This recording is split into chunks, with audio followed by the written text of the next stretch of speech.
बिस्मिल्लाहिर्रहमानिर्रहीम। Dear student, अस्सलाम वालेकुम। Students, commerce and management sciences lecture series में हमने जो अपना सब्जेक्ट स्टार्ट किया हुआ है फाइनेंशियल अकाउंटिंग, उसका लेक्चर नंबर 2 लेके आपकी खिदमत में हाज़िर हूँ, आसिफ शहजाद अली।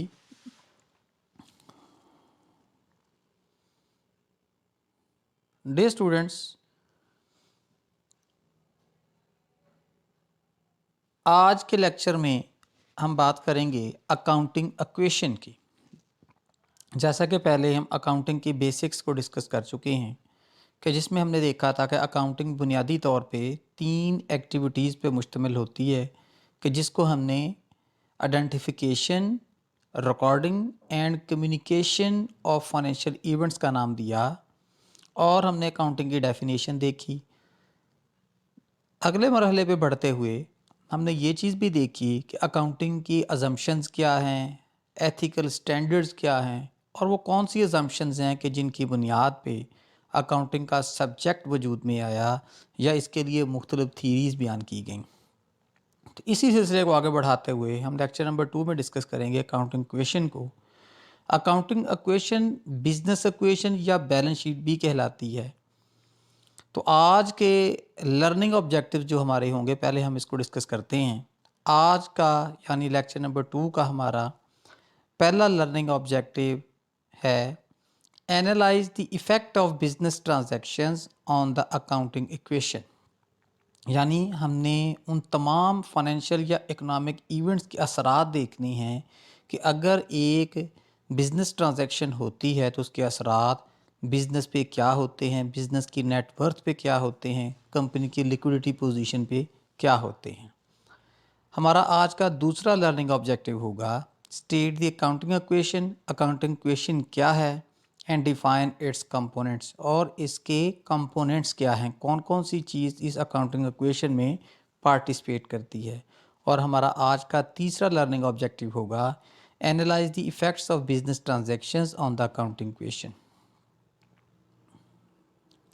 तो चलिए स्टूडेंट स्टार्ट करते हैं। हम अपना आज का पहला learning objective state the accounting equation and define it's components के अकाउंटिंग इक्वेशन क्या है और इसके कंपोनेंट्स क्या हैं। जैसा कि आपके सामने नज़र आ रहा है कि accounting equation assets is equal to liabilities plus owner equity.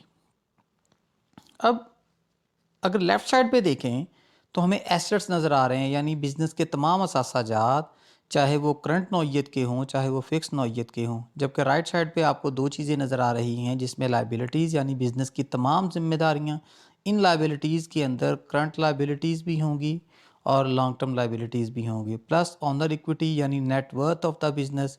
इसके अंदर जितना भी कंट्रीब्यूटेड कैपिटल होता है, प्लस इसके अंदर जितने भी रिजर्व्स पड़े होते हैं, वेदर कैपिटल नौइयत के हों या रेवेन्यू नौइयत के हों, और प्लस प्रॉफिटेबिलिटीज़ ऑफ द कंपनी यानी retained earnings of the past years. तो हम ये कह सकते हैं कि बिज़नेस इस वक्त इक्वालिटी की कंडीशन में है, सिचुएशन में है, यानी एसेट्स और लायबिलिटी प्लस ऑनर इक्विटी का जो मजमूआ है वो एक दूसरे के बराबर होते हैं। बेसिक अकाउंटिंग इक्वेशन क्या है? Provide the underlying framework for recording and summarising economic events, यानी ये आपको उस बुनियादी फ्रेमवर्क के मतलब बताता है कि किन चीज़ों को मद्देनज़र रखते हुए और कौन सी समरीज़ को मद्देनज़र रखते हुए आपने इकोनॉमिक इवेंट्स को नोट करना है और उसका एक गोशवारा यानी समरी तैयार करनी है, जैसा कि समझने वाले के लिए आसानी हो जाए कि एक बिज़नेस के अंदर कौन कौन सी चीज़ें कंट्रीब्यूट कर रही होती हैं। बुनियादी तौर पे अकाउंटिंग का जो होल सब्जेक्ट है वो 4 से 5 चीज़ों के गिर्द इवॉल्व करता है। जैसा कि आप जानते हैं, सबसे बुनियादी चीज़ कैपिटल होती है कि यानी उस सरमाए को इस्तेमाल करके आप बिज़नेस स्टार्ट करते हैं। फिर उसी सरमाए से पैसा निकाल के आप एसेट्स ख़रीदते हैं, अखराजात करते हैं जो ऑपरेटिंग नौइयत के भी हो सकते हैं या रनिंग एक्सपेंसेस होते हैं। फिर इन्हीं की बुनियाद पे आप एक इंफ्रास्ट्रक्चर प्रिपेयर करते हैं कि जिसको यूज़ करके आप रेवेन्यूज़ कमाते हैं, यानी कंपनी अर्निंग्स करती है, और प्लस इसी के अगेंस्ट यानी आपने जब लोगों के पैसे देने होते हैं, आपके वादे होते हैं, तो आपकी कुछ लायबिलिटीज़ का तयन होता है। इसका मतलब ये हुआ कि बेसिक अकाउंटिंग इक्वेशन जो है ये आपको एक फ्रेमवर्क प्रोवाइड करती है कि जिसकी रोशनी में आप अपने इकोनॉमिक इवेंट्स का तयन करते हैं और उनकी समरी को तैयार करते हैं। Number two, assets are claimed by either creditors or owners. Companies के या बिजनेसेस के जितने भी एसेट्स होते हैं उसके ऊपर या तो बिजनेस के क्रेडिटर्स का क्लेम होता है। क्रेडिटर्स जैसा कि हम पहले भी डिस्कस कर चुके हैं, उन लोगों को कहते हैं कि जिनके आपने पैसे देने होते हैं या जिनसे आपने परचेजिंग की होती है, चाहे रूटीन परचेजेस हों, चाहे आपने कोई एसेट्स परचेज किए हुए हों, तो उनके आपने पैसे देने हैं as per your agreement, as per your जैसे आपके वादे हों।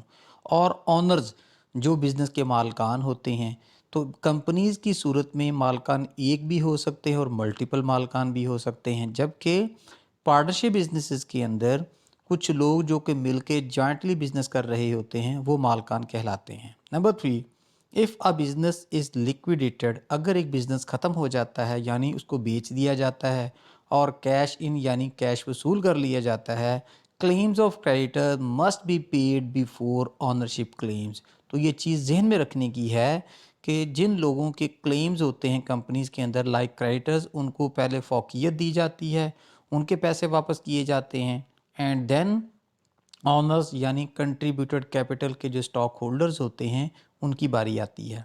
यहाँ पे ये स्टूडेंट चीज़ समझने की है, जानने की है कि क्रेडिटर्स कई किस्म के हो सकते हैं। मसलन बिज़नेस के अंदर लगाया जाने वाला जो पैसा होता है वो बिज़नेस से लोन की सूरत में लिया जा सकता है, तो वो भी कंपनी के क्रेडिटर होते हैं। कंपनी ने जो अपने बॉन्ड्स या अपने लोन इंस्ट्रूमेंट्स मार्केट में इशू किए होते हैं उनको भी आपने पैसे देने होते हैं, और प्लस जिनसे आपने परचेजिंग की होती हैं, रूटीन मटेरियल परचेज़ किया होता है या बिज़नेस की सेंस में किसी भी किस्म के पैसे देने होते हैं, उनको क्रेडिटर का नेम देते हैं। तो इसका मतलब ये हुआ कि बेसिक अकाउंटिंग इक्वेशन जो है ये एसेट्स के अगेंस्ट आपके क्लेम्स होते हैं। अब क्लेम्स या तो लायबिलिटी की सूरत में मौजूद होते हैं या ऑनर की सूरत में जो बिजनेस के कंट्रीब्यूटरीज होते हैं उनका सरमाया होगा, और डेफिनेटली वो अपने सरमाए के अगेंस्ट कुछ रिटर्न भी मांगते हैं। बेसिक अकाउंटिंग क्वेश्चन को ही आगे बढ़ाते हैं। जैसा कि हम पहले जिक्र कर चुके हैं कि assets is equal to liabilities plus owner equity की इक्वेशन को बेसिक बिजनेस इक्वेशन या अकाउंटिंग इक्वेशन का नाम दिया जाता है। अब एसेट्स क्या होते हैं? पहली चीज़ जो कि इक्वेशन में लेफ्ट साइड पे लिखा हुआ है, एसेट्स यानी असासाजात। असासाजात रिसोर्सेज आ बिजनेस ऑन्स, वो तमाम रिसोर्सेज जो बिजनेस ऑन करता है, जिसको बिजनेस में इस्तेमाल किया जाता है बिजनेस की प्रमोशन के लिए, बिजनेस के एग्जीक्यूशन के लिए। जैसा कि आपके पास मुख्तलिफ़ किस्म के आलात होते हैं, मशीनरी होती है, फर्नीचर होते हैं, व्हीकल्स होते हैं। Number two, provide future services or benefits, और यही एसेट्स आपको मुस्तकबिल में मुख्तलिफ़ किस्म की खिदमात देते हैं, आपको मुख्तलिफ़ किस्म के बेनिफिट्स दे सकते हैं। जैसा कि गाड़ी जब ले ली जाती है तो उसको आप लंबे अरसे के लिए बिज़नेस की प्रमोशन के लिए और बिज़नेस पर्पसेस के लिए इस्तेमाल करते हैं। अब कुछ एग्जांपल्स हैं, कैश जो कि कैश की सूरत में होता है, सप्लाईज़ यानी स्टॉक जो चीज़ें आप प्रोड्यूस करते हैं। अब सप्लाईज़ वो मुख्तलिफ़ किस्म की हो सकती हैं, मसलन इसके अंदर आप रॉ मटेरियल स्टॉक की भी बात कर सकते हैं, सेमी फिनिश स्टॉक की भी बात कर सकते हैं, और फिनिश गुड जो कि सेलेबल कंडीशन में होता है उसकी भी बात होती है। और इसी तरह इक्विपमेंट्स वगैरह, वो आलात जो बिज़नेस में मैन्युफैक्चरिंग के लिए, बिज़नेस के एग्जीक्यूशन के लिए या डिफरेंट किस्म के टास्क परफॉर्म करने के लिए इस्तेमाल होते हैं। नंबर टू, अब अगर हम राइट साइड पे आ जाएं, यानी liabilities. Liabilities are claims against assets. Liabilities वो दावे होते हैं, वो क्लेम्स होते हैं जो कि एसेट्स के अगेंस्ट किए जाती हैं। जैसा कि हम पहले भी डिस्कस कर चुके हैं कि जो कंपनी के क्लेम होल्डर्स होते हैं लाइक क्रेडिटर्स या ऑनर्स, वही एसेट्स को ऑन करते हैं या एसेट्स को ख़रीदने में उन्हीं का सरमाया इस्तेमाल हुआ होता है। जैसा कि ब्रैकेट में लिखा हुआ है, डेट्स एंड ऑब्लिगेशंस। डेट्स वो अमाउंट जो किसी का देना होगा, और ऑब्लिगेशंस वो जिम्मेदारियां कि जिसको आपने कमिट किया हुआ है किसी फ्यूचर टाइम पीरियड के लिए, कि एक सर्टन टाइम पीरियड ख़त्म होने के बाद आप उन अकाउंट्स को या उन अमाउंट्स को वापस करने के पाबंद होंगे। Number 2, creditors. क्रेडिटर्स जिनके हमने पैसे देने होते हैं।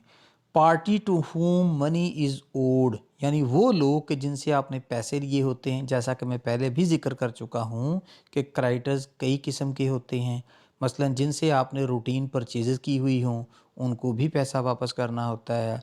अगर बैंकों से आपने लोन या फाइनेंस की फैसिलिटी अवेल की हुई हो तो उनको भी इंस्टॉलमेंट की सूरत में पैसे वापस करने होते हैं। और इसी तरह मार्केट के अंदर जो आपने अपने लाइबिलिटी लोन इंस्ट्रूमेंट्स इशू किए होते हैं, जैसा कि bonds, debenture bonds and so on, तो वो भी आपके क्रेडिटर्स ही कहलाते हैं। इसी तरह अगर इसकी कुछ एग्जांपल्स मैं देना चाहूँ, अकाउंट्स पेएबल, यानी क्रेडिटर्स को अकाउंट्स पेएबल का नाम भी दिया जाता है। नोट्स पेएबल, बाय नेम जो आपने वादे किए होते हैं कि फ़लाँ बंदे को इतने पैसे देने हैं। Salaries and wages payable etcetera. ये मैंने कुछ एग्जांपल्स कोट की हैं जो कि लाइबिलिटीज़ के ज़िम्मे में आती हैं। और वैसे अगर नोट किया जाए तो ये तीनों किस्म की ही लाइबिलिटीज़ जो यहाँ पे प्रेजेंट की गई हैं ये करंट लाइबिलिटीज़ हैं। नेक्स्ट हमारे पास है बेसिक अकाउंट इक्वेशन का जो एक एलिमेंट ऑनर इक्विटी। अब ऑनर मालकान को कहते हैं, इक्विटी उनके सरमाए को कहते हैं, यानी मालकान का सरमाया। Ownership claims on total asset, यही ऑनर ही होते हैं जो कि कंट्रीब्यूटरीज टू द कैपिटल होते हैं और ये पूरे कंपनी की मलकियत का क्लेम भी करते हैं। Number 2, refer to as residual equity, इसको हम रेजिडुअल इक्विटी भी कहते हैं। यानी ऑनर इक्विटी टोटल सरमाए का वो हिस्सा होता है कि जो आपके पास बचा हुआ पड़ा होता है, जबकि बाकी कैपिटल को आपने बिज़नेस की प्रमोशन के लिए, बिज़नेस की मुख्तलिफ़ किस्म के एसेट्स परचेज़ करने के लिए और बिज़नेस के मुख्तलिफ़ ऑपरेशंस को हैंडल करने के लिए इस्तेमाल कर लिया होता है। Number 3, investment by honours and revenue, यानी इसी सरमाए को ऑनर जो हैं वो इस्तेमाल करते हैं और जितना भी रूटीन ऑपरेशन से पैसा कमाया जाता है, प्रॉफिट कमाया जाता है, उसको इसी ऑनर इक्विटी में आके प्लस कर देते हैं। अगर हम बैलेंस शीट का पोर्टफोलियो देखें तो बैलेंस शीट में जहाँ पे ऑनर इक्विटी की हेडिंग दी होगी वहाँ पे 3-4 किस्म के अमाउंट जो हैं वो यकजा हो रहे होते हैं। मसलन इसके अंदर प्रेफर्ड स्टॉक कैपिटल भी होता है, इसके अंदर कॉमन स्टॉक कैपिटल भी होता है, ऑल काइंड्स ऑफ रिज़र्व भी इसके अंदर मौजूद होते हैं। एडिशनल पेड इन कैपिटल, यानी अगर बॉन्ड्स या स्टॉक प्रीमियम इशू किए हुए हों तो उनका रिज़र्व भी पड़ा होता है और प्लस रूटीन प्रॉफिट्स जो कंपनी के होते हैं वो भी इसी में प्लस होते हैं। तो इसकी कुछ एग्जांपल जैसे हैं, यानी इसको एडजस्ट कैसे कर सकते हैं। ड्राइंग्स अगर होंगी तो वो इस सरमाए में से माइनस होती हैं और इसी तरह अगर एक्सपेंसेस वगैरह किए जाते हैं तो वो भी आप सरमाए में से ही माइनस करते हैं। अब थोड़ी सी वजाहत हम ऑनर इक्विटी की कर दें। एक्सपेंडेड अकाउंटिंग क्वेश्चन, यानी अगर इस चीज़ को, इस बहस को हम थोड़ा सा बढ़ाएं तो हमारे पास कुछ यूँ सूरत हाल सामने आती है। बेसिक इक्वेशन जो है वो assets is equal to liabilities plus owner equity. अब एक्सपेंडेड इक्वेशन इस सूरत में हो सकती है कि एसेट्स बहुत सारी चीज़ों पे मुश्तमिल होते हैं। फिक्स एसेट्स की बात भी कर सकते हैं, करंट एसेट्स की बात भी कर सकते हैं। तो यहाँ पे इस इक्वेशन के अंदर तो हमने टोटल एसेट्स को शो करना है, लेकिन अगर हम इनको पार्शली बताना चाहें तो जितने भी करंट एसेट्स होंगे वो भी इन एसेट्स के अंदर शामिल होंगे, जितने भी फिक्स एसेट्स होंगे वो भी इन एसेट्स के अंदर शामिल होंगे। जबकि लाइबिलिटीज़ की साइड और ऑनर इक्विटी को एक्सपेंड करना चाहें, बेसिकली हमें ज़्यादा एक्सपेंड ऑनर इक्विटी को ही करना पड़ता है। जैसा कि आपको ऊपर वाले ब्लॉक में क्वेश्चन नज़र आ रही है कि जब हमने इक्विटी को एक्सपेंड किया तो इसके कंट्रीब्यूटरीज क्या हैं, honours capital minus honours drawings, यानी वो पैसा जो बिज़नेस के मालकान ज़ाती ज़रूरत के लिए या बिज़नेस की प्रमोशन के लिए निकालते हैं उनको कहा जाता है। इसको माइनस करते होते हैं। जबकि रेवेन्यूज़ यानी जितनी भी इनकम्स हासिल की जाती हैं, यानी during routine operations of the business आप जो प्रॉफिट्स कमाते हैं, जो रेवेन्यू रिजर्व्स होते हैं, वो भी ऑनर इक्विटी में जाके प्लस हो जाते हैं। और इसी तरह से जितनी भी किस्म के एक्सपेंसेस बिजनेसेस करते हैं उस अमाउंट को भी ऑनर इक्विटी के अमाउंट में से माइनस कर दिया जाता है। तो इसका मतलब ये हुआ, अगर हम इस चीज़ को मज़ीद डिटेल में देखना चाहें कि इंक्रीज़ ऑन ऑनर इक्विटी कैसे हो सकती है। पहली सूरत तो ये है कि इन्वेस्टमेंट बाय ओनर, अगर बिज़नेस के मालकान यानी सरमायाकार और पैसा बिज़नेस में इंट्रोड्यूस करवाते हैं। Are the asset investment by owner are the asset the owner puts into the business, यानी ये वो सरमाया होता है जो बिज़नेस के मालकान बिज़नेस की प्रमोशन के लिए करते हैं या बिज़नेस में और पैसा इंट्रोड्यूस करवाते हैं। Revenues results from business activities, यानी जो बिज़नेस की रूटीन एक्टिविटीज़ होती हैं कि जिनको परफॉर्म करने से बिजनेस मुख्तलिफ़ किस्म के अखराजात करते हैं और उसके नतीजे में उन्हें कुछ वसूल होता है कि जिनको रेवेन्यूज़ का नाम दिया जाता है। Entered into for the purpose of earning income, यानी बेसिकली रेवेन्यूज़ वो तमाम वसूलियाँ होती हैं कि जिनमें से आपने किए हुए जितने अखराजात होते हैं उनको माइनस कर दिया जाता है और जो रिजल्टेंट फिगर होती है उसको अर्निंग का नाम दे दिया जाता है। Common sources of revenues are, यानी आम तौर पे आपको जो रेवेन्यूज़ हासिल होते हैं वो कहाँ से होते हैं। सेल से पैसा वसूल हो सकता है, फ़ी की सूरत में पैसा वसूल हो सकता है, सर्विसेज परफॉर्म करने की सूरत में पैसा वसूल हो सकता है। अगर आप कमीशन एजेंट के तौर पे काम करते तो वहाँ से कमीशन इनकम वसूल हो सकती है। अगर आपने कहीं पे पैसा इन्वेस्ट किया हुआ है या पैसा लोन की सूरत में दिया हुआ है तो वहाँ पे आपको इंटरेस्ट की सूरत में इनकम वसूल हो सकती है। डिविडेंड, अगर आपने किसी जगह पे सरमायाकारी की हुई है तो शेयर्स खरीदे हुए हैं तो उसके अगेंस्ट आपको डिविडेंड वसूल होगा। इसी तरह अगर आपने कोई बिज़नेस का अपनी ज़मीन का किता या कोई ऐसी चीज़ या कोई बुक राइट की हुई है तो उसमें से आपको रॉयल्टी वसूल होती है तो ये भी आपके लिए एक रेवेन्यू का सोर्स हो सकता है। या अगर आपने कोई प्रॉपर्टी रेंट पे दी हुई हो और इसके अगेंस्ट आपको रेंट वसूल हो तो वो भी जाके ऑनर इक्विटी में ही प्लस होता है और इसको हम रेवेन्यू का ही नाम देते हैं। ऑनर इक्विटी, अब इसी चीज़ को मज़ीद डिटेल में डिस्कस करते हैं। ड्राइंग्स, ड्राइंग्स क्या हैं? वो चीज़ें जो बिज़नेस के मालकान अब बिज़नेस में से या तो चीज़ें निकाल लेते हैं या पैसे निकाल लेते हैं ज़ाती ज़रूरियात के लिए। लेकिन जो बिज़नेस के मालकान बिज़नेस में से पैसा विड्रॉ करते हैं वो दो पर्पसेस के लिए होता है। या तो वो पर्सनल यूजेस के लिए हो सकता है या फिर बिज़नेस के अंदर इस्तेमालात होने के लिए। अगर वो बिज़नेस के लिए निकालते हैं तो वो बिज़नेस की प्रमोशन के लिए ही इस्तेमाल होता है, तो वही निकाला हुआ पैसा दोबारा एक्सपेंसेस की सूरत में नोट हो जाता है। लेकिन अगर कोई पैसा आप बिज़नेस में से अपनी ज़ाती ज़रूरियात के लिए निकालते हैं तो वो बिज़नेस में दोबारा से एक्सपेंसेस के तौर पे नोट नहीं होता, बल्कि उतना सरमाया बिज़नेस की नेट वर्थ में से वैसे ही माइनस हो जाता है, यानी आपकी वर्थ कम हो जाती है। Expenses are the cost of assets, जबकि एक्सपेंसेस ऐसे हैं जो एसेट की कॉस्ट के तौर पे करते हैं।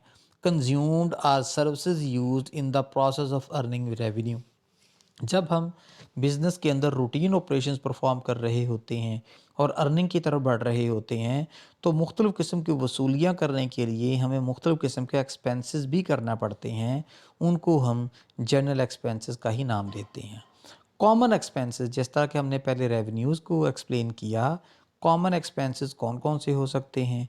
ये सैलरी के एक्सपेंस हो सकते हैं, यानी आपके जो मुलाजमीन हैं उनको जो आपने तनख्वाहें वगैरह देनी हैं उसके अखराजात हो सकते हैं। अगर आपने प्रॉपर्टी रेंट पे ली हुई है तो उसके अखराजात यानी उसका रेंट पे करना हो सकता है।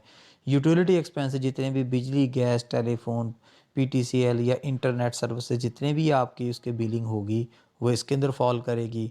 और इसी तरह जो कंपनी अपने इनकम के ऊपर या अपने ऑपरेशंस के ऊपर जो सेल टैक्स की सूरत में, इनकम टैक्स की सूरत में, बिज़नेस टैक्स की सूरत में या कॉरपोरेट टैक्स की सूरत में पैसे अदा करती हैं वो सारे भी एक्सपेंसेस की कैटेगरी में ही आते हैं। अब जितना स्टूडेंट्स हमने यहाँ पे देख लिया, अब उसकी ही एक प्रैक्टिस करते हैं। कुछ आइटम, जैसा कि यहाँ पे 4 आइटम दी हुई हैं, इनकी क्लासिफिकेशन करते हैं कि अपनी नेचर के एतबार से ये क्या हैं।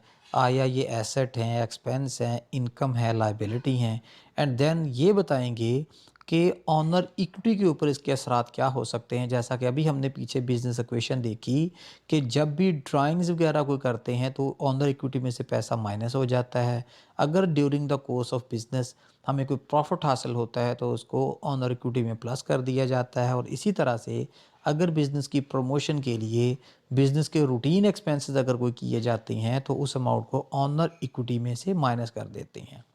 तो ये क्वेश्चन एक छोटा सा देखते हैं जो प्रैक्टिस के लिए है। Classify the following items as investment by owner, owner drawings, revenue और एक्सपेंस। हमने इसको क्लासीफाई इन चार चीज़ों में करना है जो कि क्वेश्चन की स्टेटमेंट में दी हुई हैं कि आया ये ऑनर है या ऑनर्स ड्राइंग्स हैं, ये रेवेन्यू है और एक्सपेंसेस हैं।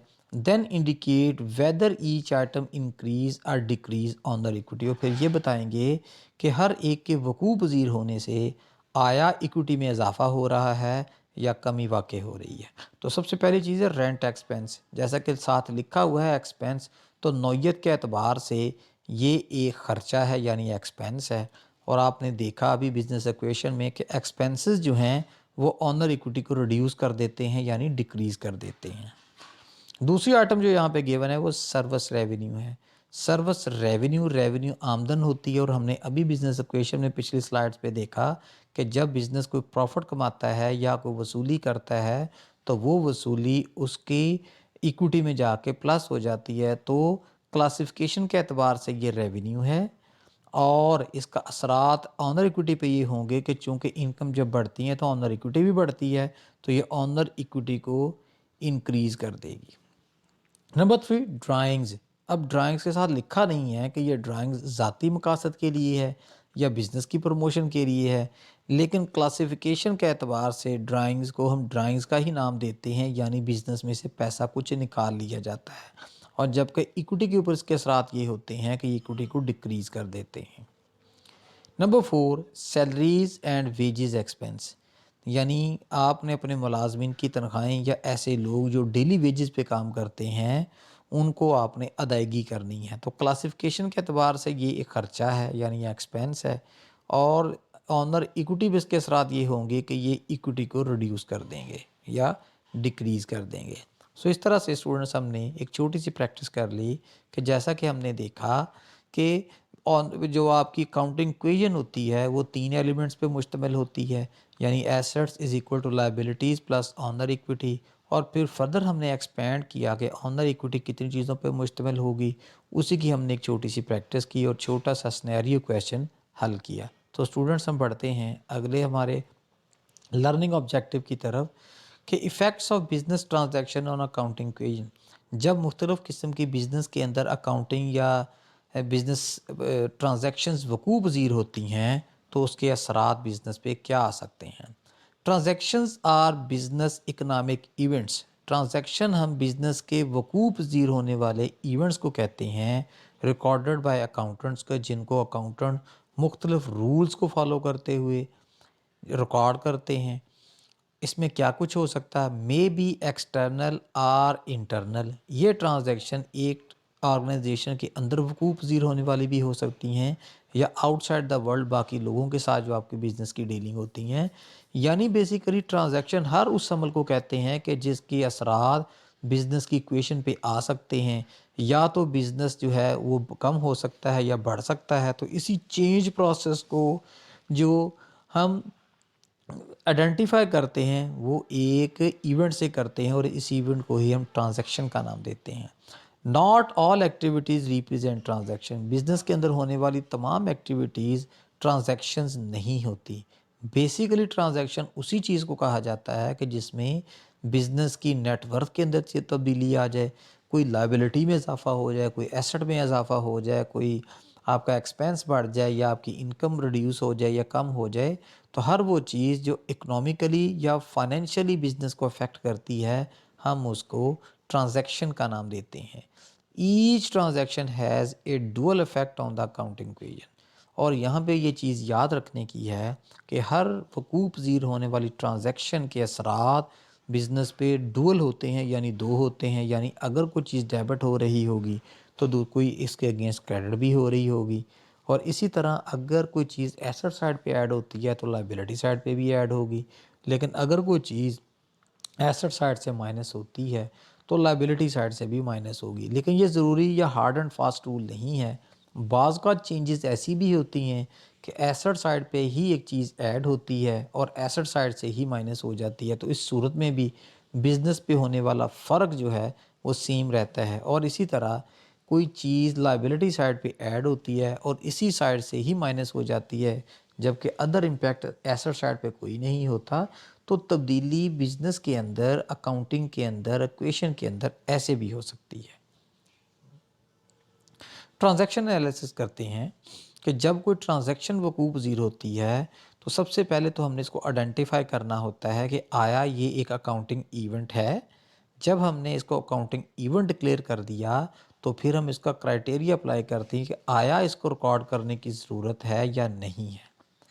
ठीक है, तो पहले हम आइटम वाइज देखते हैं। पहला इवेंट है हमारे पास परचेज़ अ कंप्यूटर, यानी हम बिज़नेस की प्रमोशन के लिए एक कंप्यूटर परचेज़ कर रहे हैं। तो हमें नज़र आ रहा है कि हमारी जो इकोनॉमिक कंडीशन है वो चेंज हो रही है। ज़ाहिर सी बात है, जब वो ख़रीदेंगे या तो हम उससे वादा करेंगे, जिस सूरत में हमारी लायबिलिटी में इजाफा हो जाएगा। दूसरी सूरत में अगर हम फौरी तौर पे अदा कर देते हैं तो इस वक्त भी कैश की मूवमेंट हो गई। तो इसका मतलब ये होगा कि चेंज वाक़ई हो रही है।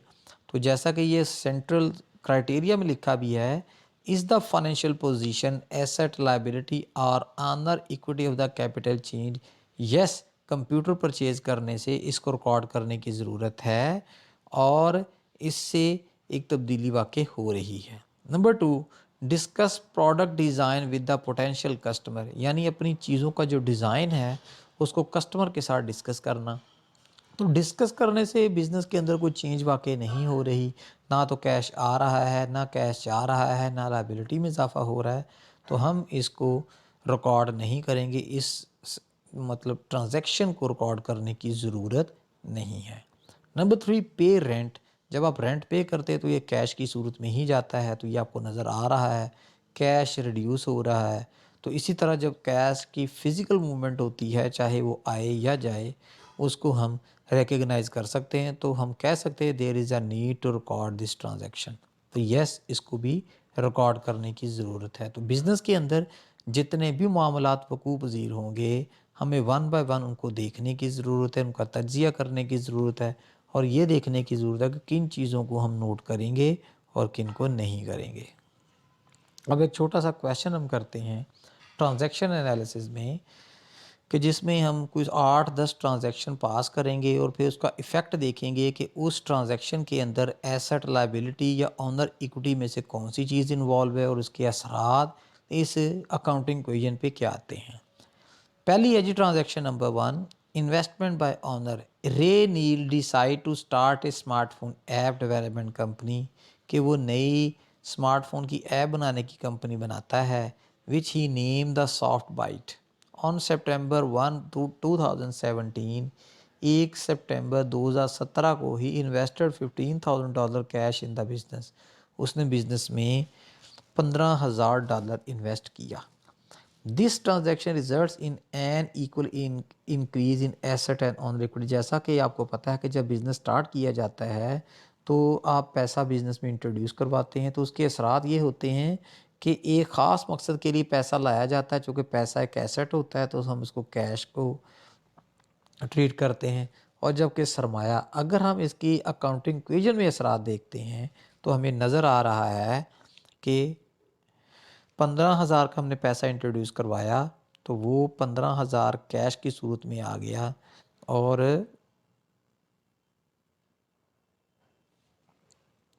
अकाउंट रिसीवेबल हमारे पास। सबसे पहले तो ट्रांजैक्शन का एनालिसिस हो गया। ऑनर ने पैसा लगाया to start a smart development company और ये 15,000 रुपया कैश की सूरत में आ गया, जबकि दूसरी तरफ ये कैपिटल में जाके 15,000 प्लस हो जाएगा। Number 2, purchase of equipment for cash. हमने इक्विपमेंट्स खरीदे हैं बिजनेस के लिए। कंप्यूटर इक्विपमेंट फॉर $7,000 कैश, 7,000 रुपये इसके अगेंस्ट आपने अदायगी करनी है। तो कंप्यूटर एक एसेट है, एसेट बढ़ रहा है तो उसको एसेट की साइड पे लिख देंगे। और जबकि आपकी जो पैसा इस्तेमाल हो रहा है वो इक्विटी में से ही होगा। तो हम यहाँ पे दोनों इम्पैक्ट ही इस तरफ दे सकते हैं कि एसेट साइड पे एक इक्विपमेंट को नीचे हम लिख देंगे एसेट जो कि हम 7,000 का ले रहे हैं, और इसी तरफ एक अमाउंट माइनस हो जाएगा 7,000 रुपये का, यानी कैश माइनस हो गया। ये वो चेंज है सिर्फ एसेट साइड पे ही आ रही है, यानी हम 7,000 रुपया कैश में से माइनस कर रहे हैं और 7,000 रुपया जो है वो इक्विपमेंट की सूरत में इसके नीचे लिख रहे हैं।